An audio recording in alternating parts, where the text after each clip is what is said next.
Let's keep going. The question was asked, how long is PK out for? PK is out for the rest of the season. Oh, no. Oh, goodness. Well, you know what? We traded a guy who wasn't playing for a guy who can't physically play. So it honestly makes sense. The one downside is certain AHLers had to get called up that I didn't want called up, but it is what it is. Coach, what's going on, by the way? Idea came to me last night. Would you or Snipe be able to go all the way back to the past drafts, adjust the draft pick based on production, basically redraft players in order of real life stats? I mean, yeah, you could do that. Like, if you were going to go back to an 03, like, that's what Snipe did. Like, on his 07 rosters, that you'd have someone like PK Subban go towards the top of the draft instead of being a second-round pick like he was. Is there a way to see that the existing injury was there? If I didn't go through Trade Finder and if I went to the proposed trade screen, yes, I would have been able to tell. But unfortunately, we didn't do that. All right, so I can send Romanov down now, which is good. I want him in the AHL. Shield him from this trash. So let's see. We have 1, 2, and 3 right Ds, and then technically we need another left D to get called up. And I kind of want to make sure... Well, Sammy Nico's 25 at this point, but I kind of want to make sure he doesn't get claimed on waivers this year. Apparently, Xavier Wallet would put us over the cap. How? I sent down a guy who makes more than him. It doesn't make sense. And then forward-wise, we have 10, 11, 12, 13. Can I send down Caulfield for Wallet? Yes, I can. That's all I care about. I mean, I do want to send down Ryan Poehling as well, and maybe I can do so for Marcus Johansson. Because that way our young prospects that actually have potential, again, are shielded from this living nightmare that we're currently in. And then honestly, Laurent Dauphin can be sent down for the Belzile. I'm very much tempted to call up Michael Pezzetta again, but we'll handle it like that. So let's go preferred lines, no longer best lines. So it's Toffoli, Suzuki, Gallagher. It puts Belzile on the second line. That's fucked. Hoffman, Dvorak, Anderson.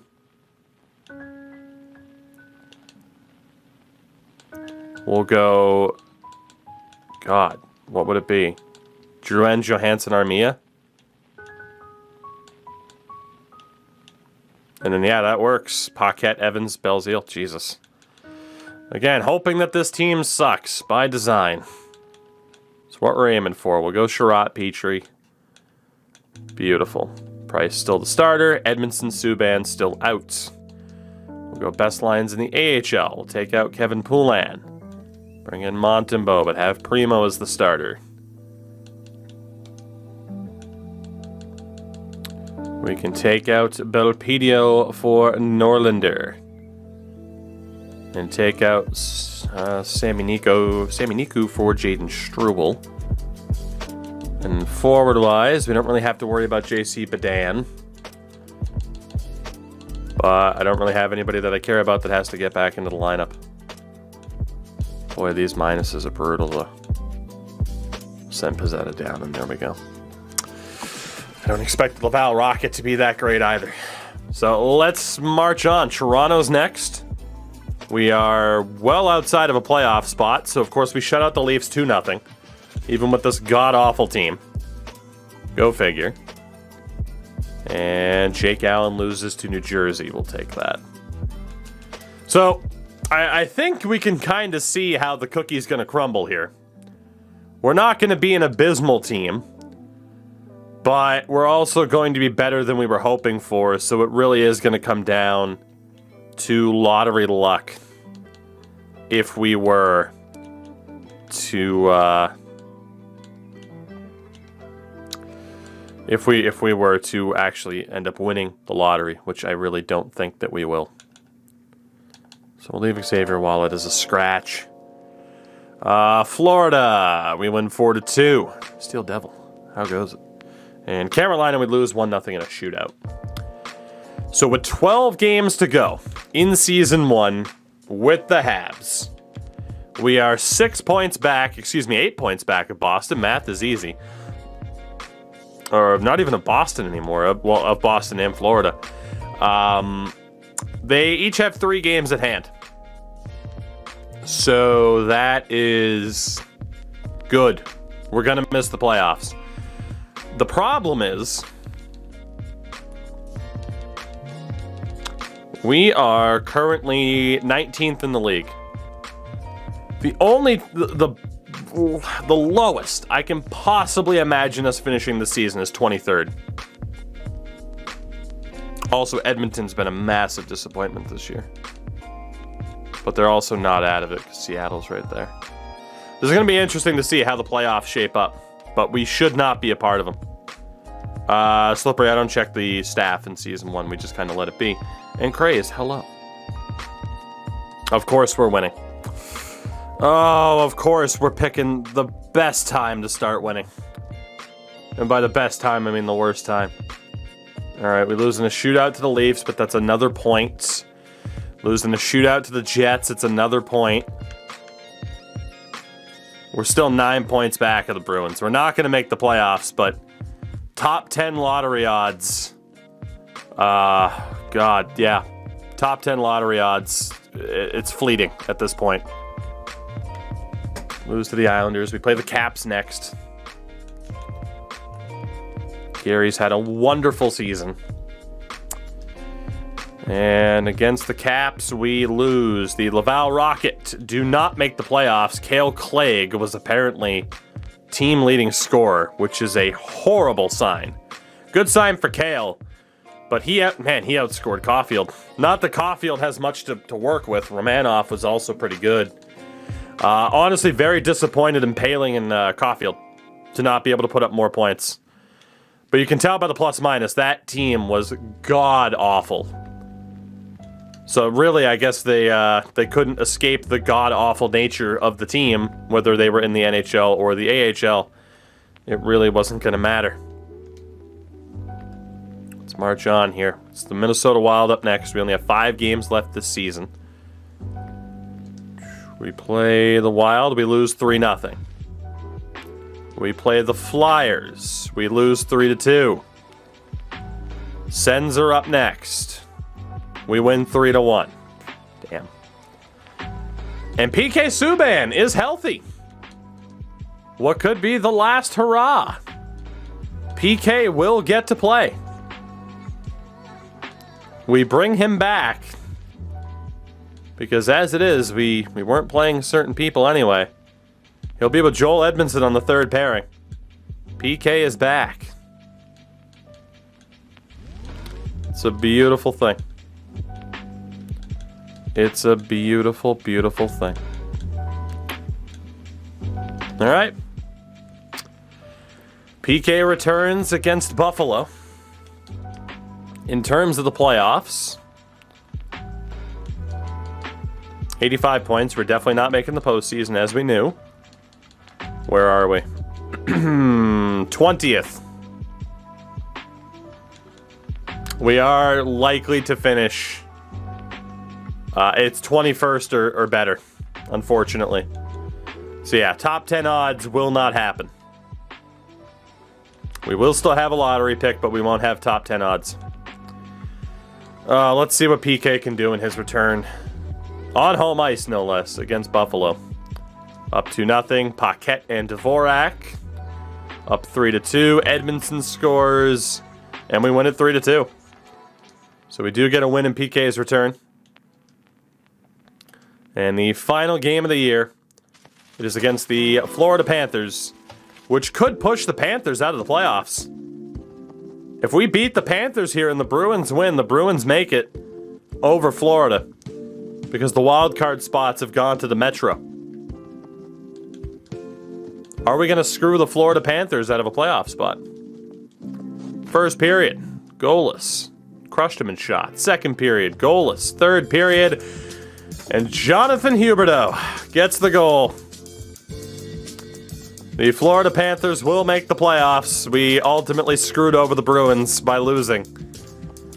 Which I have to, much like Jeff Gorton, a fellow Massachusetts boy, I have to feign being happy about that, even though it breaks my heart. So that is season 1 in the books. The Atlantic goes to the Lightning. The Leafs and Panthers also make it. The Bruins just miss out. And then there we were. The Sabres, Sens, and especially the Red Wings were nowhere close. In the Metro, the Islanders, Jackets, Caps, Penguins, and Rangers all make the playoffs. The Hurricanes are the shock team to miss out. And I do wonder why. Flyers and Devils also missed. Nobody was abysmal. In the Pacific, the Golden Knights, Flames, Ducks, and Oilers make the playoffs. The Sharks and Kings were awful. And in the Central, you have the Avs, Blues, Wild, and Jets. The Hawks and Stars weren't really close. The Preds were bad, and the Coyotes were absolutely abysmal. So the Vegas Golden Knights take home the President's Trophy. The Coyotes were easily the worst team in the league. It wasn't even close. Sharks, Red Wings, Kings, and Sens, the bottom 5. Most amount of goals for it was the Golden Knights. Best offense, the worst offense, surprisingly. The Coyotes, the only team to finish with less than 2 goals for per game on the season. They also allowed almost 3.5 goals against all season. Whereas we had one of the best goals against averages. We had great goaltending. Our power play was abysmal. One of the worst in the league. Bottom 10. Rangers were 26% on the power play. And they also had the 5th best PK. Ducks had the best PK in the league. The Red Wings were the worst. Let's take a look at the points. So for us, Brendan Gallagher led the way. 65 and 82. Toffoli played the entire season, still hit 20 goals. Hoffman finished with just 27, so his pace plummeted. Basically all he does is score goals. Suzuki finished with 42 points. That's not great, but he rebounded relatively well. Dvorak on 41. Josh Anderson, just 8 goals. It's disappointing. Duren on 28 points. That's just obviously everybody offensively sucked. Johansson only had 4 points in 16 games.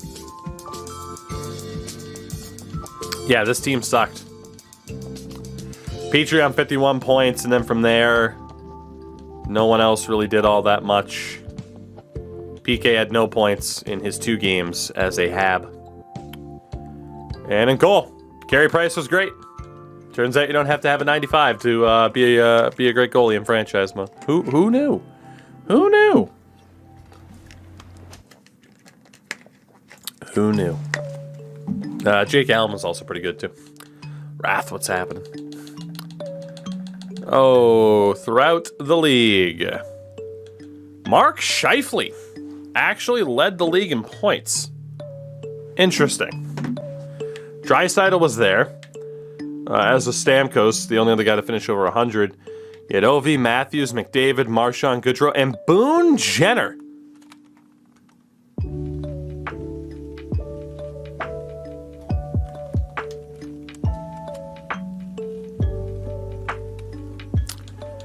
In terms of goals, Matthews and Ovi both broke 60. Stamkos broke 50.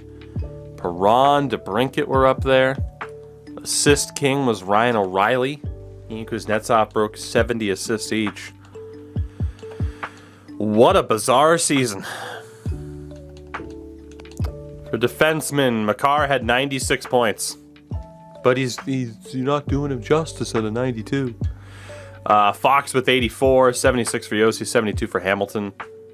Hedman had almost 70. Massive gap between Hedman and Pesci. Seider had 56 points as a rookie. 29 goals for Adam Boqvist. Jesus. Again, that is the entire point. Within franchise mode, you have this combination of oh, I can see that happening. And then other things are just yeah, no, this is fucking crazy. That's what franchise mode does. Pretty much no matter what. Pretty much no matter what. At Hamilton, man, a lot of defensemen hit at least 20. Craziness. You need to be able to affect how much, I need to be able to change not just general scoring, how much forwards score, how much defensemen score. I don't know if they'd be able to program that, but please allow us that control. Carey Price tied for the shutout lead with John Gibson. Save percentage-wise, I think Linus Ullmark just won the Vezina. Carey has a shot, but I think Linus Ullmark just won the Vezina. And the Bruins didn't even make the playoffs, so it might go to Varlamov. This is one of the strangest Sims seasons. Trevor Zegras just won the Calder. He's in 84. Went up by 5 in Season 1. Raymond bounced back well. Seider did too. So you could say it's a realistic top 3. I don't know if Trevor Zegras would be the one to win at IRL. Tanner Jeannot scored 36 goals. Jesus. Evan Bouchard had 14 as a defenseman. God damn. Yeah, the scoring this season was very, very interesting. Very, very interesting indeed. But as planned, no postseason for us. For either team, actually. I was kind of hoping Laval would at least make it. You have Knights and Oilers, Flames and Ducks, Avs, Jets, Blues, Wild. In the East, Lightning and Rangers, Leafs, Panthers, Penguins, Islanders, Blue Jackets, and Caps are your first round matchups. We'll see how that plays out. And honestly, if we go over to progress reports, I mean, Suzuki got a big damn bump. Logan Mailloux made pretty good improvements. Oliver Kapanen, Harvey Pinard, Gooley, Struble, Kidney, Mizak, Simoneau. We did get pretty damn good development from our young guys. Again, Caulfield's up to a 79. K.O. Clegg got better. Norlander didn't make as much of an improvement as I would have wanted, but we got some damn good prospect development this year. As it looks like Vegas completed the round 1 sweep over Edmonton.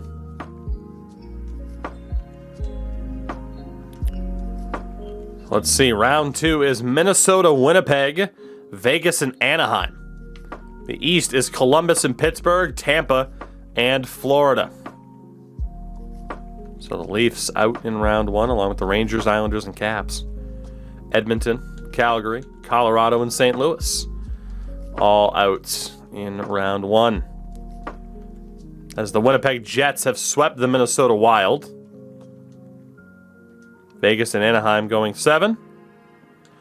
Western Conference Final. Vegas and Winnipeg. Eastern Conference Final, Pittsburgh and Florida.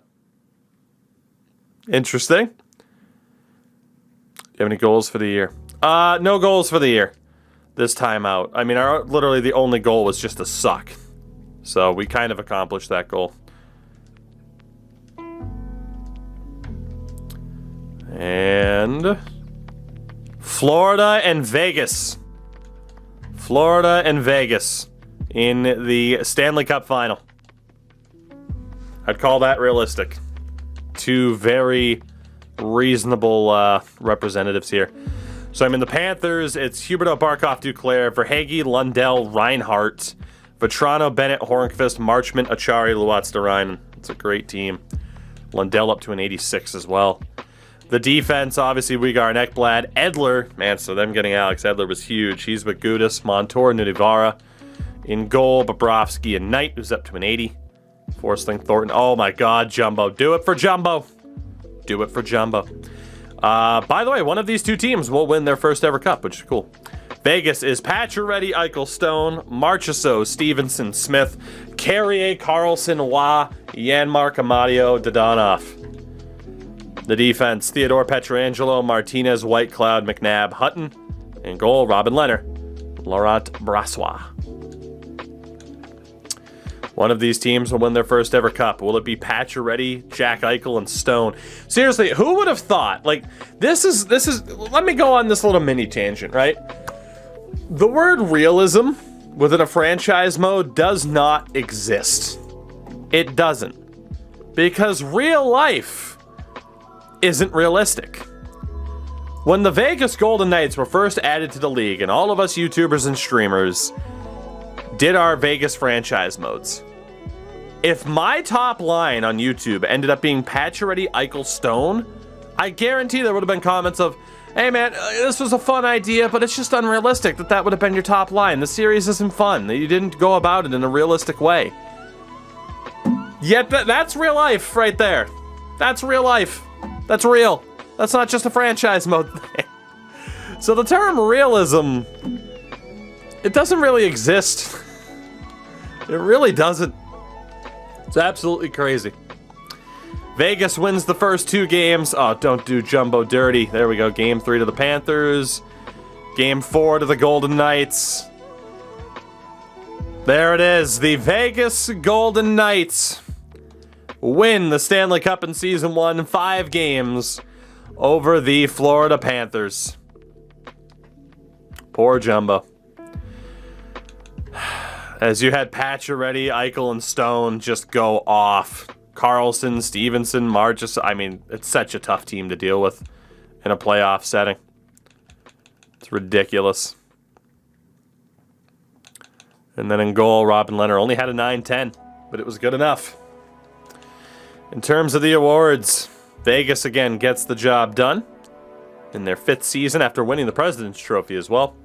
Mark Scheifele won the Art Ross. That won't happen IRL, at least not this year. The Hart also went to Mark Scheifele. Cale Makar wins the Norris. Lady Byng also goes to Cale Makar. I mean, yeah, Warrior, that doesn't surprise me.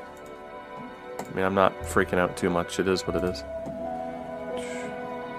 It's fucking Newcastle. Trevor Zegras wins the Calder. So, yeah, it's the first time I haven't seen Lucas Raymond win the Calder. Conn Smythe to Max Pacioretty as we take over the Habs. Allmark did win the Vezina, even though they didn't make the playoffs. O'Reilly wins the Selke. Ted Lindsay the Scheifele. Rocket Richard to Austin Matthews and Alex Ovechkin. It is a shared Rocket Richard.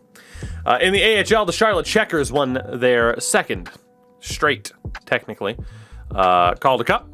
Matt Boldy scored the most points, was also league MVP, scored the most goals, and was the top rookie. Philip Berglund was the top defenseman. I believe that's Linus Soderstrom was the top goaltender. The MVP of the playoffs, I think it's Auntie Sorella or it's Alexi. I can't remember which one you are. But yeah, there you go. So Season 1 in the books. We move on to the postseason, the off-season even. And the question is lottery. Lottery. Also expiring deals. Which thankfully there aren't too many deals. PK actually doesn't want to come back. Oh, that's pretty funny. PK wants out again, huh? We'll see what happens. I don't think there's any deals I have to sign immediately. We'll be relying a lot on our UFAs. So we'll wait that out. So here we go. I need those lottery results. Damn. So we will have the 15th pick thanks to the Carolina Hurricanes. San Jose and Buffalo win the lottery over Arizona. Poor bastards. The Sharks have the number 1 pick. Arizona has the 13th pick. I actually kind of forgot that our draft pick was Carolina's, but Carolina also didn't make it. I forgot. I mentioned it, and I still forgot about it. So there you go. I mean, no lottery win for us. No lottery win for the Coyotes either. As Patrick Marleau, Jason Spezza finished on 1,000 points on the dot. Andrew Ladd, Brad Richardson, Nate Thompson, at least for the guys who are on NHL teams. Michael Haley. They retired defensively. Zdeno Chara retires. And in goal, Jeff Glass, as always, retires at the end of Season 1. Richardson, Marleau, Haley, and Thompson all become scouts. And that will bring us to the draft. The sweet, beautiful draft. Nobody in the top 10 wants to trade up. Let's take a look at the class, of course. Shane Wright. There is a computer-generated Yakupov. Be wary of him. Yeah, we'll see how it plays out. There's also a Ron Del Rio. In terms of trading, I don't really think there's too much I'm looking to do right now. You know, I need to kind of... Wow, we have a lot of draft picks. Honestly, I'm just going to allow myself to make these picks because it's what the Habs kind of did. It's what we did at the draft. We'll make all of those picks. I don't know if I'll put a limitation on the drafting, but... Carey Price bounces back to an 89. An 89 for Carey Price. We'll see if that sustains. You'll love to see it. You'll love to see it.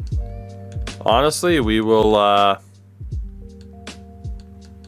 we don't really need to nickel and dime any pieces away there. I'm going to try to avoid nickel and diming as it is.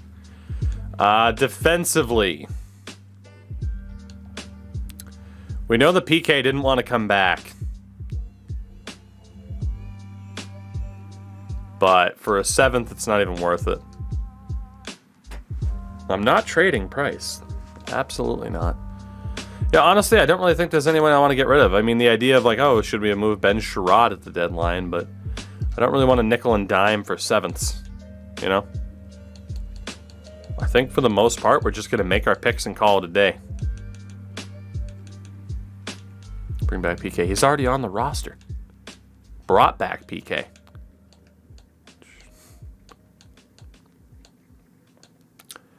Marcus Johansson. Yeah, just 7ths. Mark Stahl, Troy Stetcher's rights. Yeah, I think we're good. There's not too much I want to immediately do here. I think we're good. So let's see how this plays out. We get pick number 15.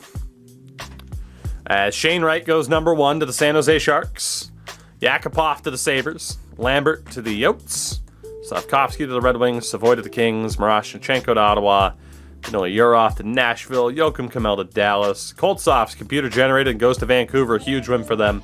Nemec to the Blue Jackets. Antonin Verreau to the Kraken. I kind of wanted him. Del Rio's gone. Solovyov. McGroarty. So who's available for us? Hey, he would fit. What a guy he could be for us. Gotta draft someone French. David Jiricek is available. Connor Geeky, Logan Cooley, Ryan Chesley, Isaac Howard, Philip Mazar. We gotta go for Gaucher. We have to. We have to. The French Revolution, baby. Nathan Gaucher. Welcome to Montreal. 68 overall, medium top 6 center. Hey, very good. He's basically the next Philip Deneau. He's our new Philip Deneau. Is kind of what we'll be looking at there. Like I said, I can't imagine I'm going to trade up. I'm just going to make as many picks as possible because, let's be honest, we need prospects. But I will go through and show you where people ended up. Rachinsky, Ty Nelson, Salmonson, and Forsmark. Damn. Oh, the Coyotes made out like bandits here. Coyotes made out like bandits. Jiricek to the Bruins. Connor Geeky. I mean, we didn't take the highest rated guy. See, that's why you just take the best guy available and don't take someone. Just because of something. Isaac Howard, Mazar, and Nazar, which always gets me. The other Jack Hughes. Matejchuk to the Blues. Connell Barker to the Coyotes. Man, the Coyotes had like 17,000 draft picks. Tristan Luneau. I really wanted Tristan Luneau, to be honest. I really did. I was kind of hoping he'd fall to the second part of the draft. Maybe we should have looked to have traded up. Where did he go to? It was Buffalo. Damn. Who's available here? I kind of want him for this series. I haven't really used him. Computer-generated guys that are honestly pretty good. At least I presume they're going to be good. Hey, Buffalo. Let's talk. Let's talk. I don't know how much value this second rounder will have. But Tristan Luneau, I would love to end up with. And I am more than willing to give up this 45th. We do technically have scouts. Now, the value is probably in our favor. Or in their favor, I should say. I'm going to push it even more into their favor, just because they don't want to trade him. And the best way to do that...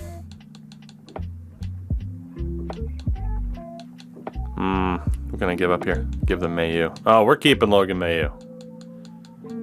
We have to deal with that decision.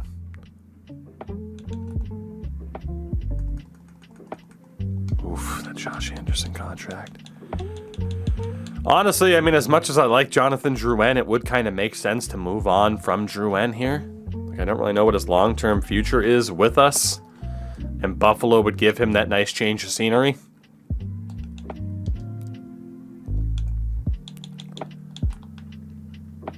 They ended up with Tucker Pullman and want to trade him immediately. If I take on Cody Eakin, it's an expiring deal. So we gave Jonathan Drouin and the second to have essentially been able to move up to draft Tristan Luna. Done deal.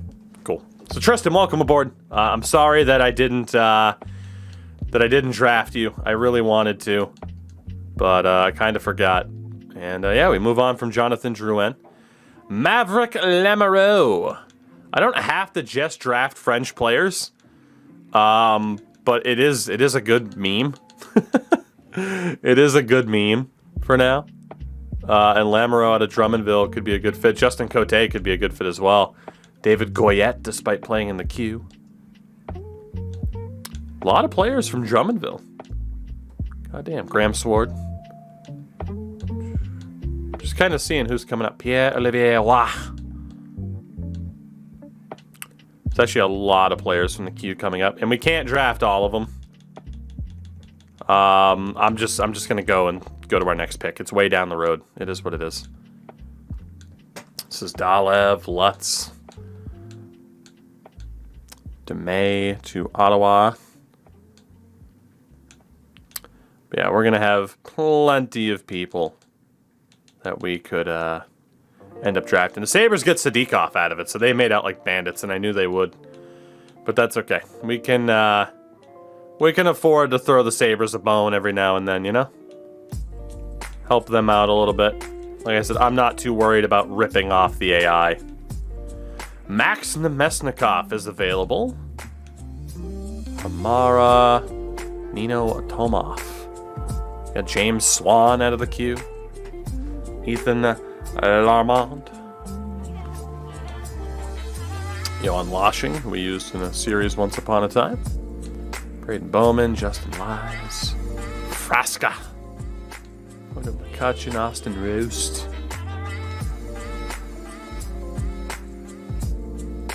I mean, how could you not want this kid on your team? Look at him. What a specimen. Jagger Furcus. Jesus. Also, Luca Del Belbalou might be the most, oh God. I mean, outside of a wah, like the most on-point name. In terms of goalies, Gravel's not expected to go until the next round. There is Tyler Brennan on the board, though. Again, I don't have to take French players, but if it makes sense to take a French player, I will. I might go for Max Nemesnikov here. He's an undersized forward. There are also a couple of defenders that can play both sides. Quite a few defenders that can play both sides. There's really no player here where I'm like, yep, it's got to be that guy. The toe's definitely not that good. Let's go for Max Nemesnikov. Let's try it. Maybe. I'm sure if I let the AI pick, it would be him anyway, so let's go for it. He is a 60 high top 9. And bring in Vlad, right? And again, we got a bunch of picks here in the third round, so it's perfectly fine.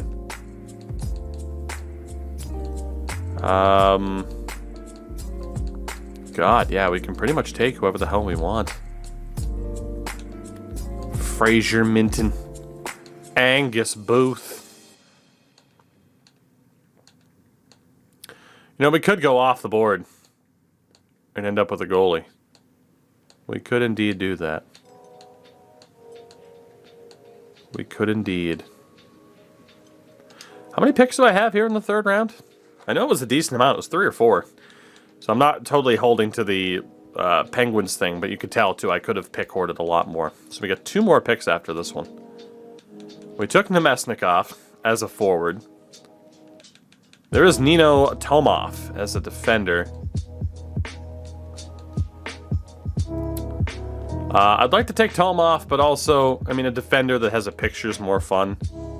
So it's either Charlie Wright or Logan McCutcheon. Let's see, McCutcheon, 5'10", 145 pounds, Jesus. And Charlie Wright's 5'10", 148. 9 and 16. Let's go for Charlie Wright out of Saskatoon. 62, medium top 6, not bad. God, and then the other one's right here. Sloshing's off the board. Let's go off the board here. I mean, Brennan, Holt, Gravel, all decent options in goal, so I don't really think we have to jump. That's the wrong right. No, see, we still tanked for right. We still tanked for right. It works out just fine. I'm so tempted to take Furcus just because the player picture is ridiculous. Del Bel Blues. Olivier. Francois James Bouteau. Big boy defender, too, at 6'4". Damn. We took a small boy defender, now we could take a big boy defender. DeGrazia, Josh Davies, Minton, it was both. You know, let's do it. We took a big boy defender. Or did we take the... well, we took a small boy defender. We gotta go for Furcus. His name is Jagger Furcus. Like, come on. We're taking Furcus. We're going for the memes. Furk you if you disagree. 63 medium top 9, not bad. Kind of in line with everyone else. And then our last pick of the third round, we will go for the big boy defender, known as Francois James Bouteau, at 6'4". That brings us to round number 4. Again, we do have a lot of picks in this draft, and we'll make the most of them. Arnsby could be the pick. Got Stuart Roloffs, but he's an overager. Jake Furlong. There's Lane Hinckley. Hold on. Lane, I'm sorry I have to do this, but... hold on. Hold on. Hold on. I have to check something really quickly. Like...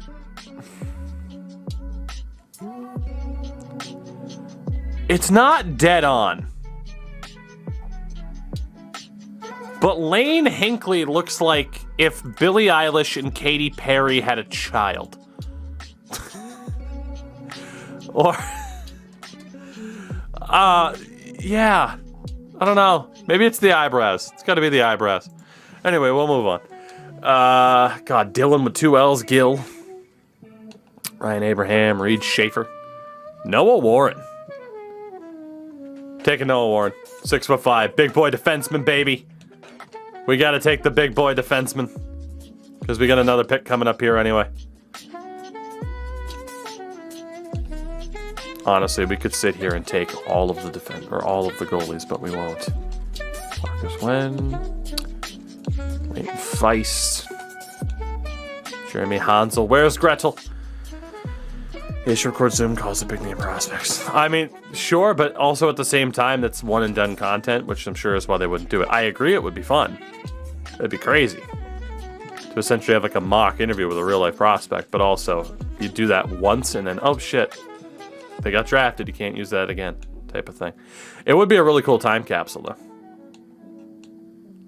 God, there are a lot of dudes. There are a lot of dudes. Cruz, Lucius. Alright, so there's Tyler Brennan.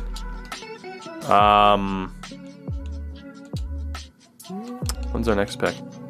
Boy, that was a hell of a typo. A hell of a typo. Oops. Alright, so we got one more pick in the 4th, and then a couple of picks early in the 5th. God, the Habs have a lot of draft picks. It's nice. We're going to get a bunch of guys who are usable prospects.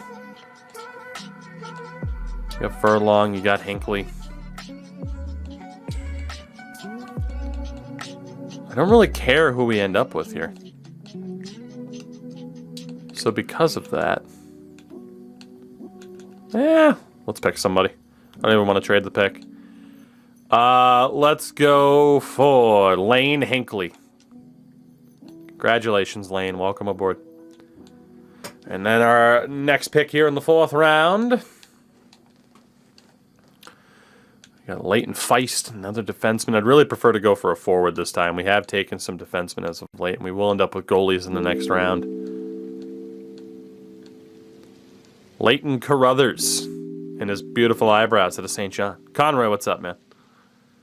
Got Dylan Andrews. Jonathan Fachon. All right. It's going to be one of you three. You're all centers. And Fachon had the points. Jonathan Fachon. Welcome aboard. 55. That's a bit disappointing. That's fine. So here we go. Carruthers was a 56, so it didn't really matter. All right. Goalies should be on the board. No, we're doing more than one season. I have another pick in the 5th round, don't I? I do. Cool. So goalies will still be on the board. Let's take Dylan Andrews here, then. From the Acadie Bathurst Titan. Get another forward into the mix. Cruz Lucius is off the board. And that brings us now to the goalie choices. So Tyler Brennan is the top-rated goalie in this draft. It would make sense to take him. I mean, I agree with the idea of Gravel for the fact that he's French and it's like a second shot that they blew with a certain goalie that they drafted once upon a time who just got a shutout for the Caps. Tyler Brennan wouldn't be a bad choice. Defensively, you got Lane Hudson, Andrew Bertuzzi. For forwards, Oasis, Weissblatt, Vidicek, Philip Bystead. Let's go for Tyler Brennan. Get another good goalie into the system. Yeah, 55 medium starter. He's got a ways to go, but he has the high ceiling. And then if someone like Gravel is still available, which he is not, we would have taken him. So I think we made the right choice taking the best goalie available. Like I said, I didn't put a limit on how many draft picks we could make in this particular draft. Because, I mean, it kind of goes against the purpose of like, hey, the Habs have a lot of draft picks, so we might as well just make them. And, of course, we traded for a few picks, too. God, we're kind of stuck in non-picture town here, aren't we? Could go for Brett Brochu. He's an undersized goalie. Ooh, Tucker Tynan. I think we got to go for Tucker Tynan. There was a Solani at right wing. You're not wrong. Trevor Wong, the legend. All right, so Tynan's pretty far down the board. We do have another pick coming up. There is Antti Solani. A right wing named Solani. Let's go for it. We'll say it's Teemu's son. Power forward, low 9. Yeah. And then into round 7. Both those goalies are now off the board. That sucks. Well, at least we know Tucker Tynan got drafted. God, so the first guy that's going to be here is Wong. You got Peter Reynolds out of the queue. He might be our best bet here. Yeah, he is, Spencer, so, let's do it. We'll go for Peter Reynolds out of St. John. Yeah, I knew he wouldn't be that good. God, we still have another pick here at the end, too. Jesus. It's a good thing I didn't trade for a bunch of 7s. We would have had way too many picks. I'm going to guess it's going to be Stringer, then, because he was the next guy up that had a picture. I do like taking players that have pictures in the first-year draft. Let's go for Zach Stringer out of Lethbridge. Yeah, not that great either. Cool. So that's our first-year draft done. We didn't play it too hard. We ended up with a lot of picks, but it's okay. We got Gaucher, though. I'm pretty happy with that. Arizona had more draft picks than I did. Arizona had 4 first-round picks and the first 2 picks of the second round. Holy shit. Arizona with a haul and a half. My God. Compared to Anaheim that only made like 6 picks. The Bruins ended up with 7. Sabres made a lot of picks. Of course, we traded for Leno. Flames only made 3 picks, and then somebody asked about Seattle. They ended up making 6. So, all in all, not too upset with that draft, and it sets the stage for a pretty interesting free agency run here with the rest of this, but I'm pretty happy with that.